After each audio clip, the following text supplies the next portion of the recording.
Beneath the busy streets of London lies a secret hidden since 1849. Deep underground, heavy iron doors guard silent rooms built for an unexplained global disaster. Historians tell us the Victorians dug these tunnels to modernize the massive sewer system.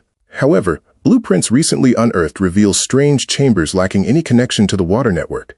These forgotten spaces feature extremely thick walls reinforced with solid lead plates. They contain primitive air filtration mechanisms that were decades ahead of any known public engineering projects. The official archives dismiss these anomalies as failed storage cellars. Yet, the surviving documents show they were funded entirely by anonymous aristocrats who demanded absolute secrecy regarding construction. In 1849, London suffered a devastating cholera outbreak. The terrified population believed toxic vapor rising from the polluted river caused the sickness spreading through the slums. But cholera fails to explain the precise locations of the hidden bunkers. They sit directly beneath wealthy neighborhoods, far removed from the contaminated epicenters of the terrible disease. Independent researchers began mapping the sealed rooms recently. The pattern emerging from the data forms a protective ring around the most important financial institutions of the British Empire.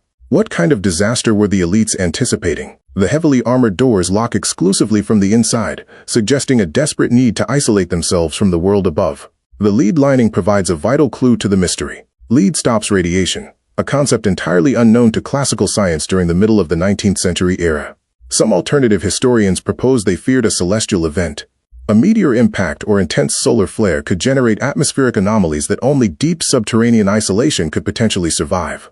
We must consider the strange accounts published within obscure occult journals of that exact year. Several prominent astronomers reported unusual flashes erupting across the surface of the moon. These alarming lunar observations were quickly suppressed by royal authorities. Newspapers received strict mandates forbidding any further discussion regarding mysterious phenomena occurring in the quiet night sky above. Shortly after the censorship began, construction on the panic rooms accelerated drastically. Laborers were paid incredibly high wages to work silently through the darkest hours of the night.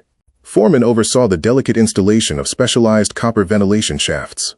These winding metallic tubes extended far above street level to draw in fresh air from higher urban elevations. Engineers also incorporated complex mechanical locks forged from heavy brass. Each massive gear required two strong men turning large iron wheels simultaneously to effectively engage the secure mechanism. Within the largest bunker located beneath Mayfair, explorers discovered peculiar survival stores. Rows of sealed glass jars contained preserved food capable of enduring multiple decades without ever spoiling. Beside the provisions rested wooden crates filled with unusual clothing. Thick rubber suits equipped with crude respiration masks imply protection against airborne toxins rather than simple dirty water. The presence of these items indicates severe paranoia among London elites.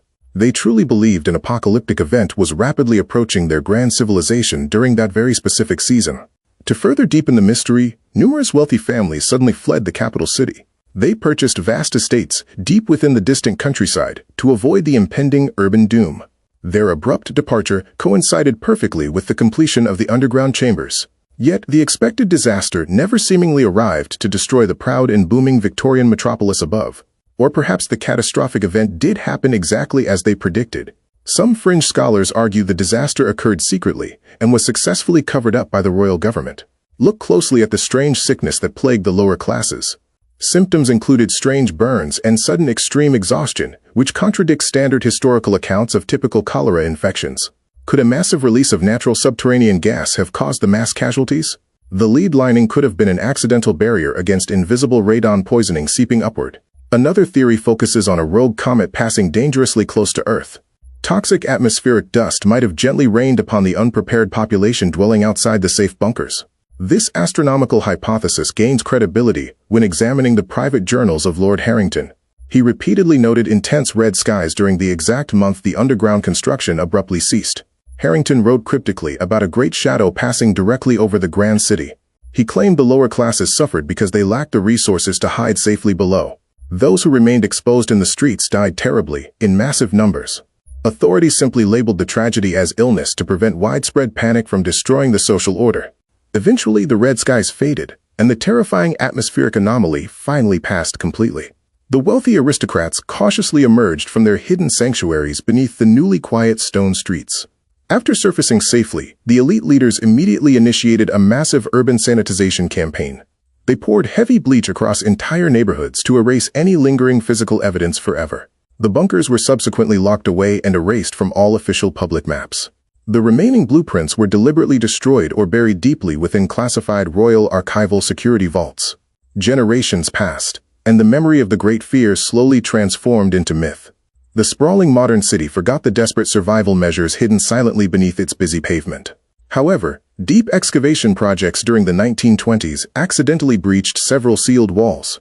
Bewildered subway engineers stumbled into perfectly preserved Victorian rooms, filled with very strange protective gear.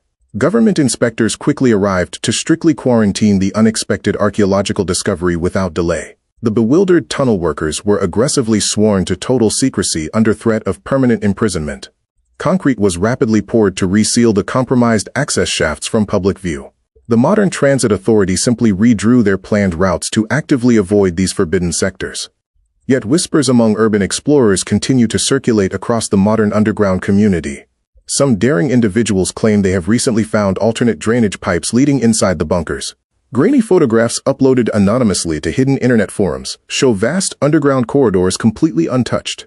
The images reveal pristine brass pressure dials and heavily corroded environmental air purification tanks. One photograph clearly highlights a massive wall clock frozen exactly at midnight. Surrounding the antique timepiece are cryptic symbols matching those found within the personal journals of Harrington. Are these images authentic documentation of the lost Victorian panic rooms hidden below? Professional digital forensic analysts cannot find any obvious evidence of digital tampering or artificial manipulation. If they are genuinely real, the implications profoundly disrupt our accepted historical narrative. It implies the scientific establishment possessed advanced knowledge of apocalyptic threats during the Industrial Revolution. What data did those royal astronomers witness through their large optical telescopes? The documented flashes on the moon might have signaled something terrible, hurtling directly toward the Earth. We can only speculate about the true nature of the silent danger above. Perhaps a massive solar storm temporarily stripped the atmosphere of its vital protective ozone layer. Such an event would bathe the surface in lethal doses of ultraviolet radiation. The thick lead shielding inside the bunkers perfectly matches the specific defense needed for survival. While the poor burned and fell incredibly ill, the wealthy remained perfectly safe. The subsequent cholera epidemic provided a convenient historical cover story for the massive death toll. Modern historians vehemently reject these fringe theories regarding radiation and secret aristocratic survival. They firmly insist the deep tunnels simply represent failed attempts at improving civic waste management. Yet, the official waste management documents fail to mention any underground lead plates. They also completely ignore the intricate air filtration systems discovered deep inside the sealed vaults. Furthermore, analyzing the financial records from the era reveals a massive missing fortune.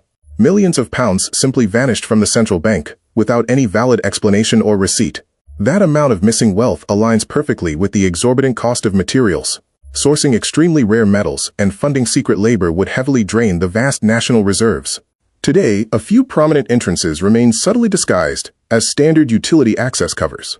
Unassuming metal grates scattered throughout wealthy modern neighborhoods hide profound secrets buried deeply directly below. Occasional maintenance workers report hearing strange echoing sounds resonating beneath these locked grates. Heavy metallic thuds occasionally vibrate upward through the concrete sidewalks during the early morning hours. Is it possible that automated mechanical systems within the bunkers are still operating? The incredible Victorian engineering might continue maintaining the ancient environment despite total human abandonment below. One brave investigative journalist recently filed a legal petition demanding access to archives. The royal courts swiftly denied the formal request, citing severe concerns regarding national security protocols. Why would ancient sewer blueprints threaten the massive security of the modern state? The extreme legal reaction highly suggests the historical cover-up remains actively enforced by powerful elites. Perhaps the global disaster the wealthy Victorians feared was not actually permanently resolved. It is entirely plausible they simply expected the terrifying anomaly to return eventually without warning. If the celestial shadow approaches our fragile planet again, history will violently repeat. The ultra-rich will quickly descend into secure fortresses, while the masses remain completely ignorant. Recent observations from international space agencies describe unusual solar activity increasing very rapidly.